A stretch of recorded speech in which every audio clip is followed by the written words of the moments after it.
Good morning, everyone. Welcome once more. And thank you very much for joining us today in our National Virtual Sangha. I'm so happy to see faces that we haven't seen around for a little bit. Good morning, Tay. Welcome. And Tom, it's wonderful to see you. And Janet. And of course, Debbie. And of course, each and every one of you, Jeff. It's wonderful to see that we're still having a vision for the DTO, and we're still having one spirit and in growing, in learning, and in um, you know trying to continue on the path, whatever that means for each and every one of us. Um, Again, we have like a break for 5 minutes. So if anyone would like to have a break right now, you could go ahead and do what you need for 5 minutes. But in the meantime, I'd like to just thank Fernando for your generosity and your kindness, for doing the second part of the book presentation. The first part was very rewarding, very nourishing. Um, I think we were all touched by Thomas Merton's work and experience, and your sharing of his accomplishments and who he was. And the reason why we are continuing with this sort of theme for this year, as we have been saying for since the beginning, we did Master Tang Hoi's book by Thich Nhat Hanh, and now is Thomas Merton, and hopefully the next book will be either Ling Chi or I forget the other title. I'm sorry. Like I said, my mind is Nowhere to not. hide, something like I'm, that.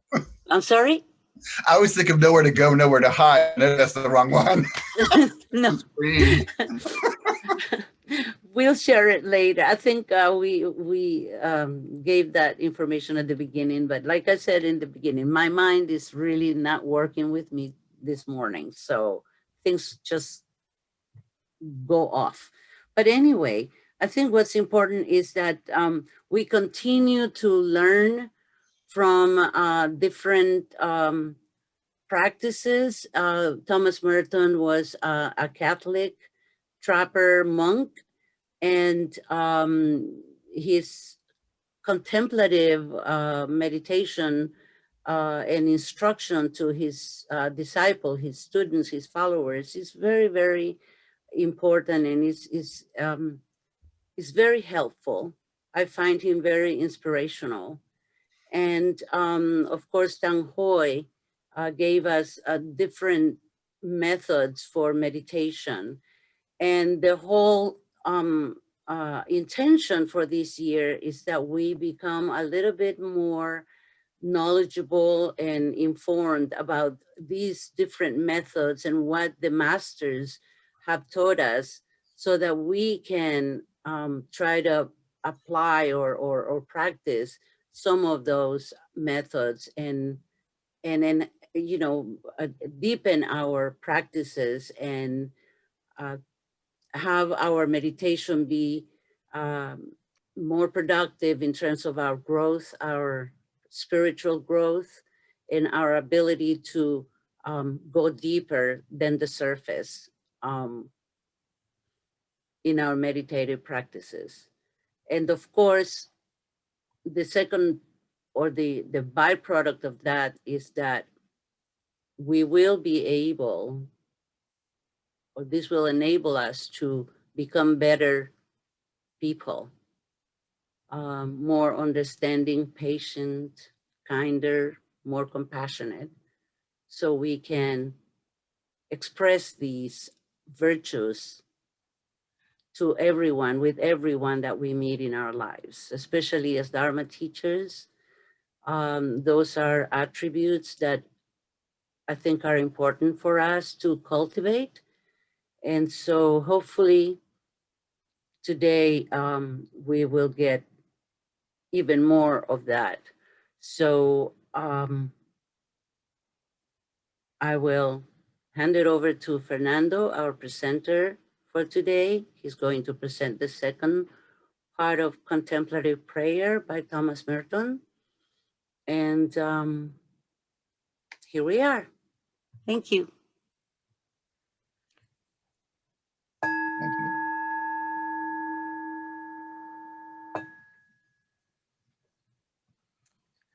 Thank you. Hello, everybody. I would first, before I get started, I would like to ask Ty to say a few words for us and just to see how he's doing. And we haven't seen him out here in a while, so Ty, can you say a few words for us?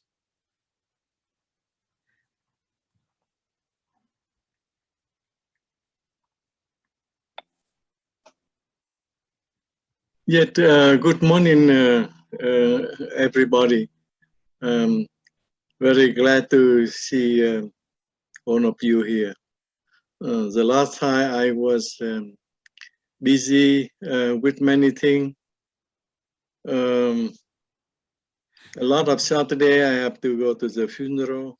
That is a sad thing, but then we have to try to soften the pain in the family. And then, yeah, after got the vaccine, so I can wait. So that is, I don't know, that's a good sign or not, but anyway, it happened. And today I'm glad to hear that is to hear Fernando talk about the Thomas Merton. Thomas Merton is a wonderful person. You already, Fernando already introduced you to last time, and today we continue to hear more. And we hope that in the future, many Thomas Merton will appear. Thank you. Thank you, Ty. So what I wanted to do to start out is just give a little review of what we talked about last month, because you know, we tend to, I don't know about you, but a month it's like a year. We forget things so easily. So to refresh your mind, I was like, why pick on Thomas Merton? What is it about him that makes him so interesting for us who are sort of interested in the Buddhist path? As you know, and why read this book? You know, this book is written for monastics and is written for Christians. But I think that it is important for us to understand and to get enriched by the Christian contemplative experience, because we might learn something. And I always like the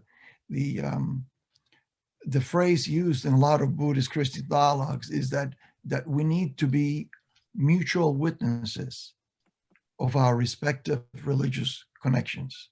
We need to be enriched from each other so that we can see a clearer path, and so that we can have more tools to help us with what happens in life. Now, the important thing about so Thomas Merton, as Elena told you, he's a Trappist monk.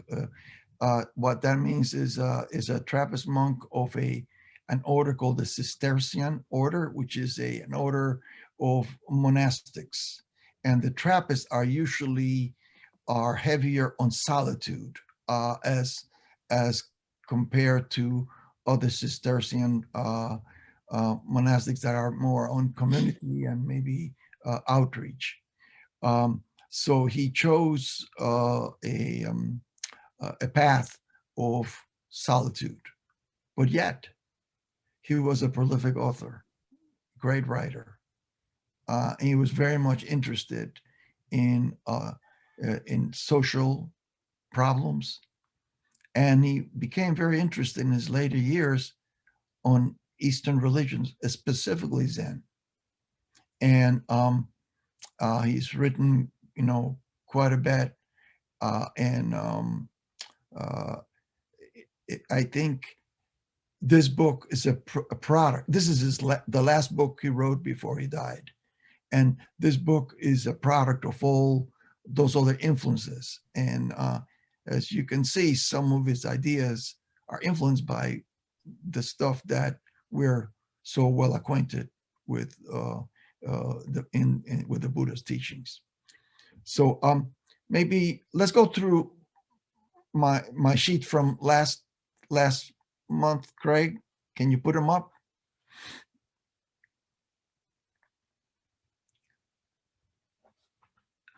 So just to refresh your memory, you saw this already. Just to refresh your memory, the guy was just like you and me. He's seeking for his spiritual path, and he had a hard time finding it, but he finally found it, and he wanted to be a monastic, and he joined this group, and was very much influenced by some mystical experience that he went through, and was very much intrigued by Asian religions, and I encourage you to read some of his works, and we'll talk about that in just a little while. So the most important thing is trying to understand the terminology. Coming from in like a Buddhist background, we think of meditation as meditation as a way to calm the mind and being able to develop our concentration and hopefully progress to developing insight and wisdom. But for Merton, when he talks about contemplation to him is almost like a mystical experience, but it's really more like insight meditation, and like mindfulness. While the other things, like when he talks about meditation, he means about a prayer, like a repeating mantra, or samatha, or concentration meditation. So it's just they sort of mean things. The same thing was important when you read him. That's what the way he talks about. I'm not going to go over all the things we talked about, his interest in Eastern traditions, but the fact that he was very much involved in building bridges between other traditions and Christianity. And he thought that it is not a detriment, and it's not, there's no need to change each other, but we could enrich each other. Remember that his major thrust to writing this book, and this particular book, was to renew the monastic tradition. He felt that the monastic tradition in the West were becoming stale and were not attracting enough people. So he was trying to sort of hit the refresh button to the monastic tradition in the West, hoping to infuse some energy and some going, actually, he was not trying to change anything. He was trying to bring back some of the old teachings, as we'll talk about in a second. So can you move on to the next page there? So again, this is just a review of what we talked about before. And so what he was doing is he was trying to go back to the Christianity that we have forgotten existed. And he referred to a group, I think we do one over this time, called the Desert Fathers, which is about the 3rd or 4th century.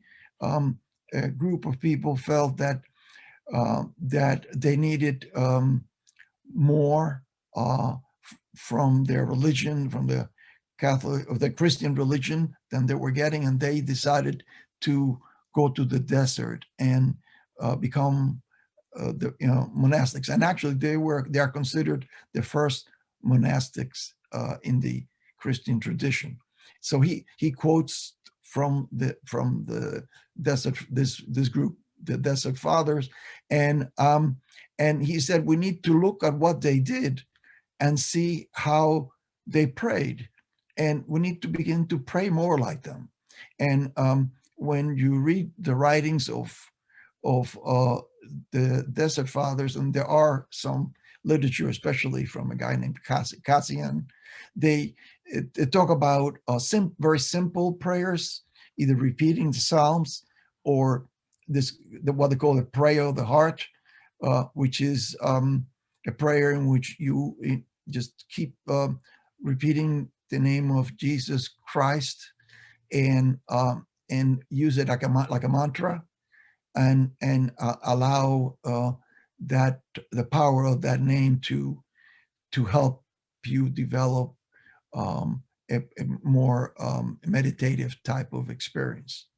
An important thing in all their prayers was this surrendering to God, and the fact that we needed to change and become more like God, or more like Christ. Now, you got one of the things you got to understand in the Christian mystical literature. There's a difference between Jesus and Christ. Jesus is the historical Jesus. Christ is more like the universal Christ, meaning more like it's equivalent to the ultimate, or to emptiness, or things like that. So if you want to read more about this, Universal Christ is a gentleman, a monastic, Christian monastic called Richard Rohr, R-O-H-R, who just wrote a book a couple of years ago called Universal Christ. And if you read it, you'll see that what he's talking about Christ, is really talking about the ultimate type of, and that's so anyway. The thinking is that the way that you meditate is that you empty yourself of yourself, something akin to our realizing that there is no self, but understanding that who you are is who you think you are is a false, and you need to empty of all your concepts and allow God to take over. If you ever heard or read St. Paul, St. Paul says that I stopped being myself. I haven't been myself. I'm Christ. I am not, Paul is not here. So is this kind of prayer, this kind of recognition of the full self that leads you to a deeper meditation, and that's what the contemplative prayer is, as we'll talk in a second. But anyway, so keep going. Let me go further. The obstacles I want you to talk about, you all know about all the hindrances that prevent us from developing a meditation or a prayer life. And the purpose of the prayer life is really to change, to transform you. That, the same as we know that we try to transform in the Buddhist tradition. And we'll talk more about what that happens in today's slides. So let's go to the last page of this a little further. Now I just wanted to a little more. Don't we go to the okay, no, I wanted to show the books, the bibliography, but I think that was another slide. There's a few books that you'll be in those sheets that if you haven't received it from last time, they're the references that if you want to read about Thomas Merton life, is a very recent recent biography written by a Korean Christian monastic who knew him. And then I think the real, besides this book, the book they call New Seeds of Contemplation is the one I would recommend the most. But if you are interested in his interest in Zen, you can read Zen on the Birth of Appetite. And in his last trip to Asia, I think might be his only trip to Asia, he kept a journal, and that's the Asian Journal of Thomas Merton, which it gives you some background on his thinking. So let's go to today's sheet or slide. So we know about why this book. Elena told you about it, and essentially it provides a real good bridge for us with Christian meditation and Christian thought, which is useful as we try to share the Dharma in the West, because it helps us know how hard or how easy it might be for us to share the Dharma by understanding what Christian meditation is all about.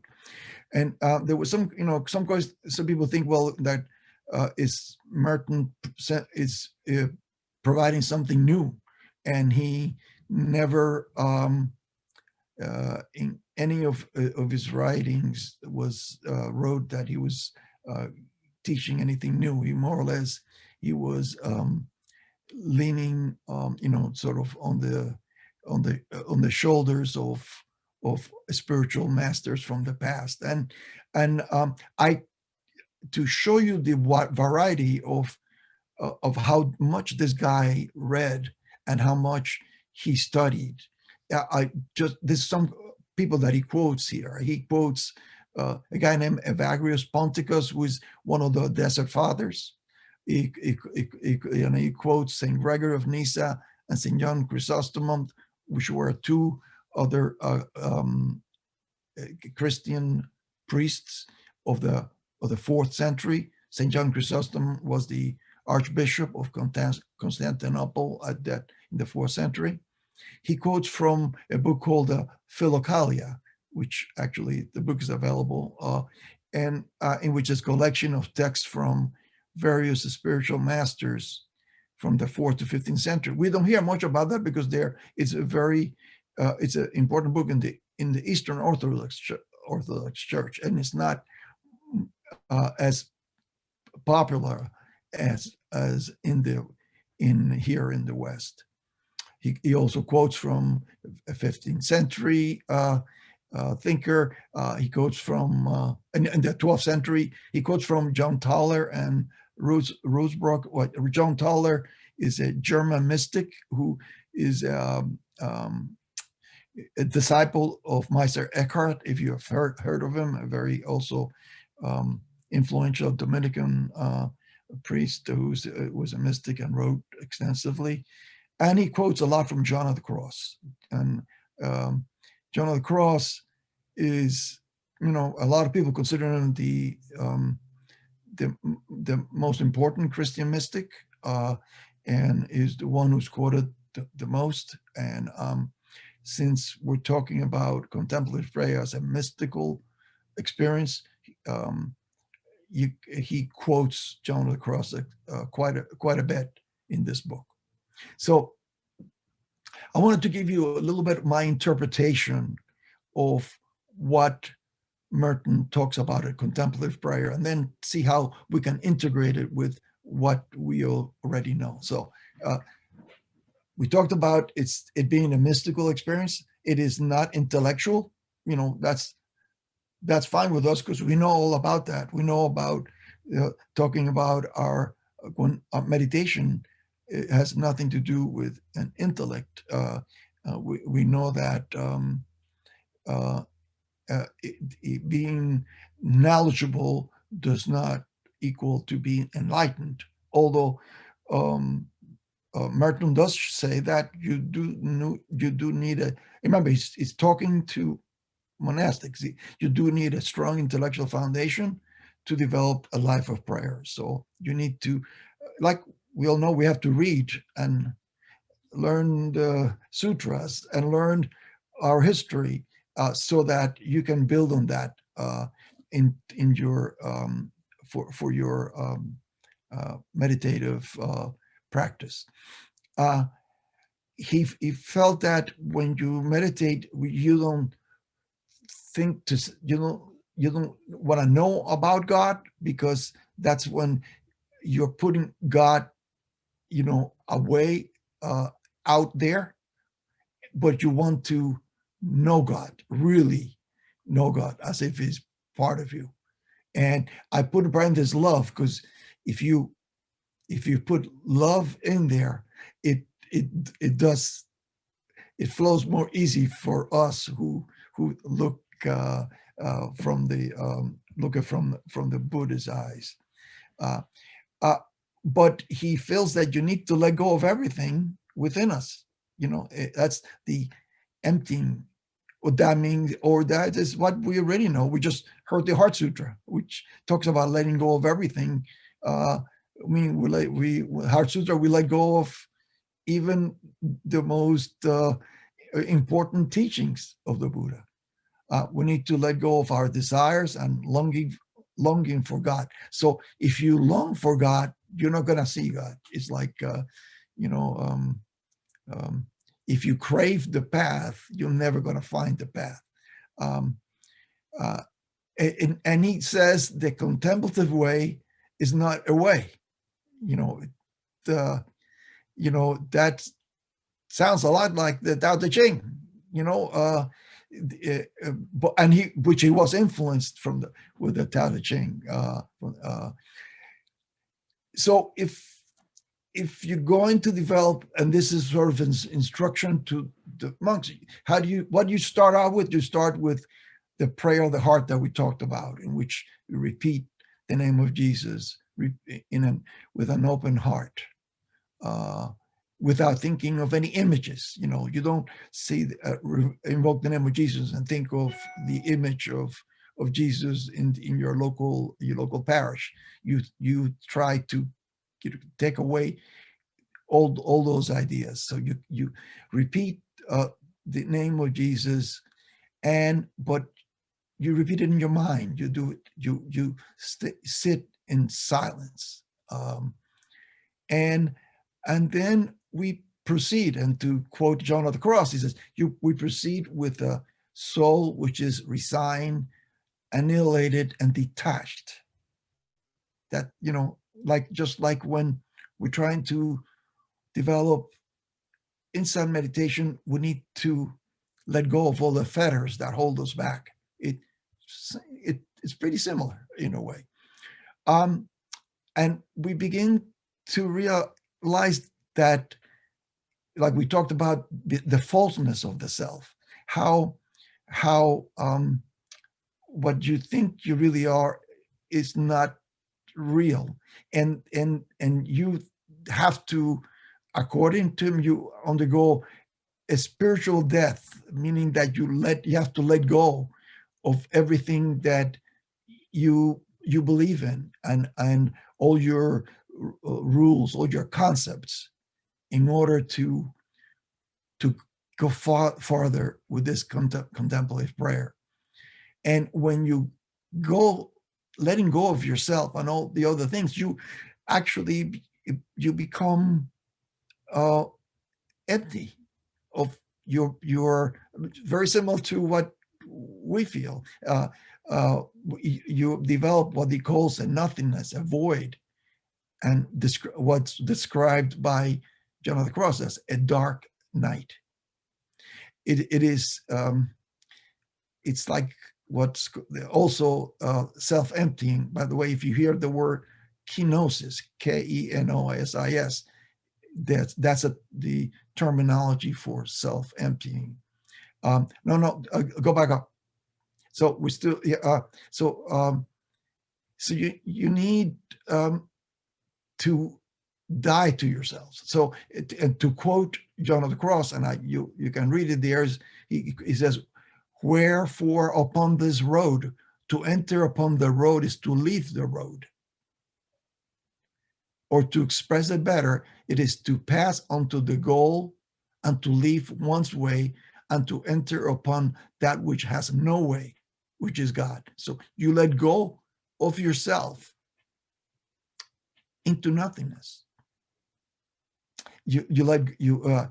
Because if you begin to think you're going to find a way to God, you're not going to get anywhere. So you are more or less going to a dark place, and this causes like a feeling of nervousness, a dread that which is it's like he describes an awareness of a basic antagonism between the self and God, and this is scary. This is upsetting, but if you allow this to work, this scariness can transform by the grace of God, by His love, to a feeling that you're home. This is freedom, and what they consider you would consider an enlightenment, because you are love, and what he calls is love for love's sake, and so but this transformation has to take place, because you're just saying, "Here I am, here I am, Lord." And you are totally surrendered, but you surrender not to a God that you think of an invisible God that you can't see, But so, and to quote John Toller, like the Meister Eckhart's followers, all that a man rests is in with joy. All that he retained as a good belonging to himself is all worm eaten, except for absolute and simple vanishing in the pure, unknowable, ineffable, and mysterious good that is God, by renunciation of ourselves and of all that can appear in him. So you become part of God. You become, you get transformed. Or you can say you become love. You become part of love. So now, but this doesn't happen that easily, and you need sort of almost like divine intervention to get through this. But it is to be considered not this kind of turmoil is not like a punishment, but is a way to purify you and to become love. And the thinking is that love is what gets you out of this troublesome stage. Um, uh, and so the thinking is that this kind of contemplative prayer that gets you through it helps you to become enlightened. It's almost like saying to a Buddha, a person in the Buddhist tradition, how do you become enlightened? And the path to become enlightened is also difficult, and it requires, a lot of work, and it requires, but a transformation of how you view life, and that's the same thing as the contemplative prayer supposed to do. It's supposed to transform you, and he says that prayer does not blind us to the world, but it transforms our vision of the world, and because we enter into contact with infinite love. So now, one of the some of the questions that I guess people from the Christian monastic tradition might be asking, well, what about if this contemplative phrase, what gets us enlightened, what about all the other things that we do? Like we have images, we have symbols, we use music, poetry, chanting, ceremonies, etc. And in general, Merton feels that they are important because they sort of soften you up so that you can develop your contemplative approach to life. So you should not just give up on all those exterior type of ways to become enlightened, because all those things get you into the right frame of mind to be able to go the way of the contemplative, prayer. So I wanted to summarize my thinking on this, and I want this to be as springboard to hopefully discussion. But this is my view. What we have learned. I think reading this book, I think we see there's a lot of similarities and some differences when you talk about difference between contemplative prayer and Buddhist meditation. And I wrote a few questions, and I think what is the purpose of meditation and contemplation in Buddhism is that you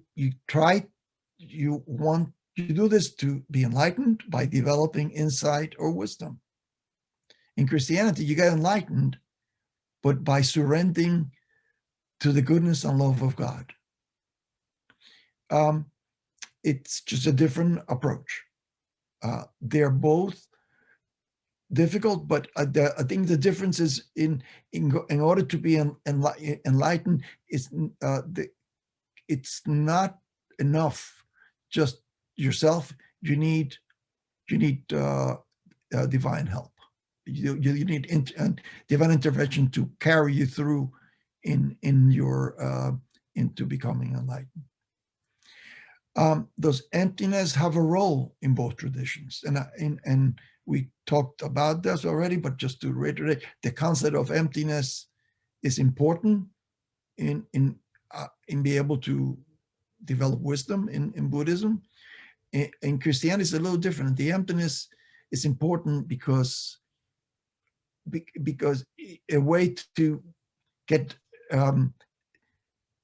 your everything out, get your full self out, to allow grace or the goodness of God to come into you. I think the difference is that in Buddhism, emptiness leads to the feeling of interbeing, which is, it brings us a lot of fullness because we are not empty, but we're really part of everything else in life. And so what we get, while Christians get emptied of the self and get grace in, we emptied ourselves and get filled with everything else in life. Is there a dark night in Buddhism? There's no like similar type of experience, but there are many periods of dread, doubt, and fear that we go through in our spiritual path as we try to develop our concentration and learn and be able to really understand, and be able to get wisdom. In Buddhism, we use mindfulness and compassion, joy, love, equanimity to get us through those difficult times. And you could say that while in Christianity you didn't need a divine intervention to become enlightened, in Buddhism we need these divine qualities in order to be enlightened. We need this Brahma Viharas to get us enlightened. Can you have contemplation meditation without prayer? You cannot in Christianity, according to Merton. We felt that, and that is because prayer is such an important part of prayer to a deity is such an important part in Christianity. As you know, in Buddhism, prayer is a form of meditation, but it's not the only one. There's many others. Loving kindness is like a prayer meditation. And the last, which we touched already, is self-emptying the same thing as the emptiness that we know about, the sunyata. And it's yes and no. In kenosis or self-emptying, you realize that what you thought you were is not right, and then so you let God in to become love and become part of the ultimate. In sunyata, when you discover no self, you really become enriched with the fullness of everything else, and you join the ultimate reality that way. I think it's sort of people try to link those two things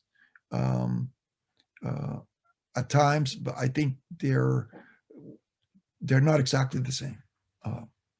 And I think that was it for me. So I think that this little book is a real,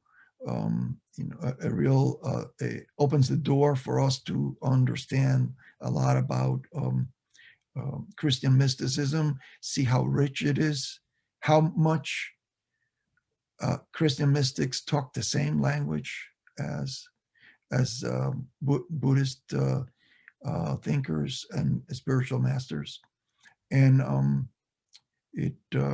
it's so joyful and refreshing to read all of these spiritual masters, and they really show us the way.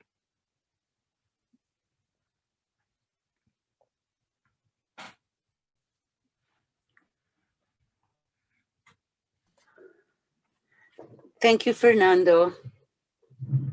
That was such a wonderful